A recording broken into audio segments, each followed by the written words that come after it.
The Cardiovascular Health Awareness Program is a community-based activity to increase awareness of the risk factors for cardiovascular disease and stroke, including high blood pressure. The risk assessment sessions are led by volunteers and have been held in pharmacies, a familiar and accessible location in most communities. The program has been held community-wide, which means that all local physicians and pharmacies are invited to participate. A unique aspect of the program is the link with family physicians. The physicians participate by sending letters to invite their older patients to attend. When patients visit a pharmacy session, the results are automatically sent to their family physician and can be sent to the regular physician as well. This provides physicians with additional, reliable information to assist in diagnosis and treatment decisions.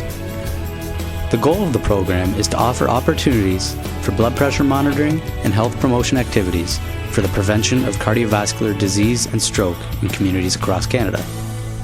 Let's take a closer look at some key aspects of the program.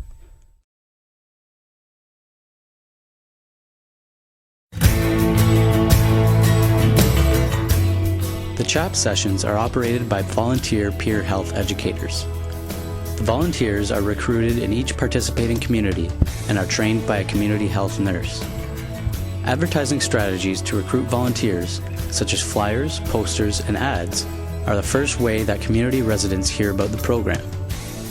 Recruitment focuses on older adults, as the older patients are often more comfortable discussing health issues with their peers.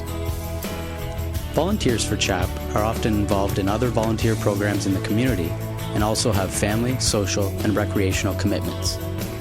Since CHAP sessions run for about 10 weeks at a time in the spring or fall, it is a short-term commitment of several hours per week. The sessions are typically held in the morning, and extra volunteers are recruited to ensure a reasonable number of hours per week for each volunteer. The success of the program depends on the participation of as many family physicians and pharmacies as possible, but most of all, it depends on volunteers. Volunteers are often anxious to know when the next series of sessions will be held in their community.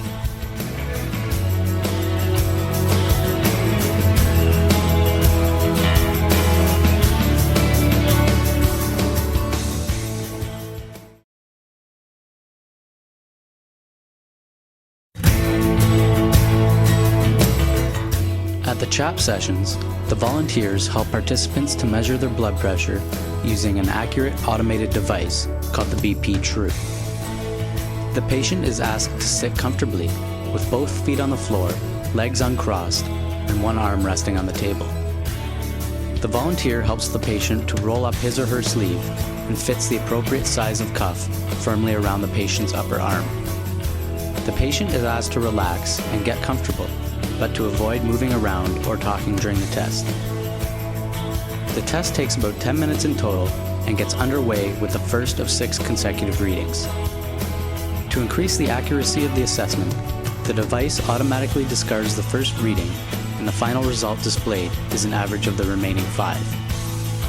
If an error message is encountered, the volunteer or coordinator will reset the device and begin the test again. When the test is complete, the patient is informed of the results and the blood pressure and pulse are recorded. The volunteer reviews follow-up recommendations with the patient according to their blood pressure reading. If needed, the on-call nurse or pharmacist may be consulted.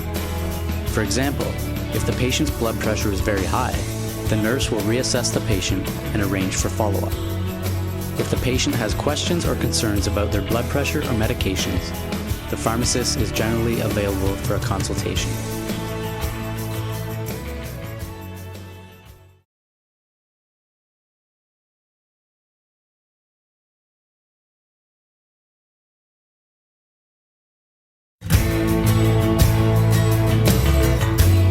The setup and operation of the sessions may vary according to the space available at different pharmacies. For example, one volunteer will often greet participants as they arrive, review the consent form with them, and provide a blood pressure basics information sheet. Additional volunteers at 2 or 3 assessment stations measure blood pressure, complete the risk profile recording form, suggest relevant educational materials, and refer to the on-call nurse or pharmacist as needed. Additional volunteers assist with these tasks at busy sessions and fill in while others have a break. Once the patient has been greeted and has reviewed and signed the consent form, they will be directed to one of the assessment stations set up in the pharmacy. The volunteer will generally start by helping the patient fill out the risk profile form, which allows additional time for the patient to sit and relax before blood pressure assessment. The information at the top of the recording form includes name, date of birth, and codes to identify the family physician and regular pharmacist. The risk factor checklist includes modifiable and non-modifiable risk factors. Some questions deal with issues that may be hard to understand or sensitive, such as being a member of particular ethnic groups or experiencing prolonged depressed feelings. These receive extra attention in the volunteer training. The remaining sections of the form are completed after blood pressure results are obtained. The volunteer explains each step of the test to the patient.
A community health nurse is on call during the sessions and will be contacted if a patient's blood pressure is very high or they are experiencing symptoms. The pharmacist is also available to consult with patients to help them understand the results and to address any issues related to medications.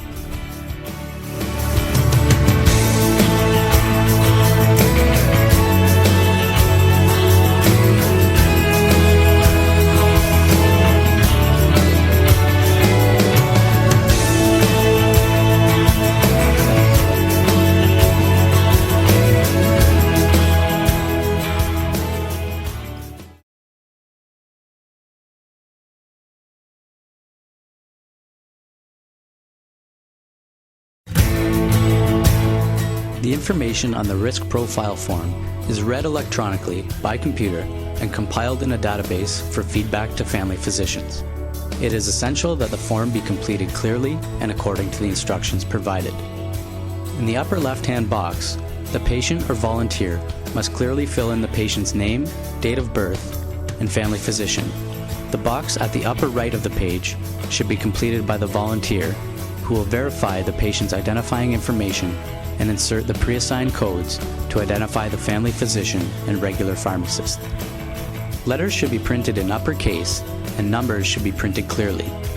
Where several options are provided, the circle should be filled in completely and not simply marked with an X or a check mark. The main section is the stroke and cardiovascular risk profile. The volunteer typically asks patients the questions and fills in the responses, but patients may prefer to fill in some responses on their own. The column at the far right is completed after the blood pressure assessment. The final systolic and diastolic pressure, an average of the 5 of the 6 readings, is recorded, along with a pulse reported by the BP True device. The volunteer then makes a recommendation for follow-up and indicates this on the form. Finally, the patient is asked how they heard about the program in order to track the effectiveness of multiple approaches to promotion within communities. Completing the form with care is important to ensure that patients can understand the copy they take home, and that the fax-to-database computer system will be able to compile responses accurately and efficiently.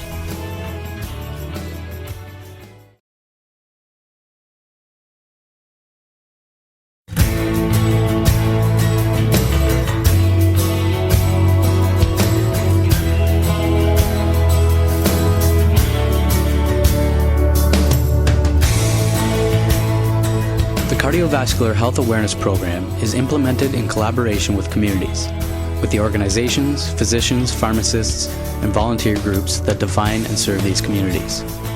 If you're interested in bringing CHAP to your community, there's an implementation guidebook and a website available to support organizations or individuals in getting started with the program. Watch for CHAP in your community.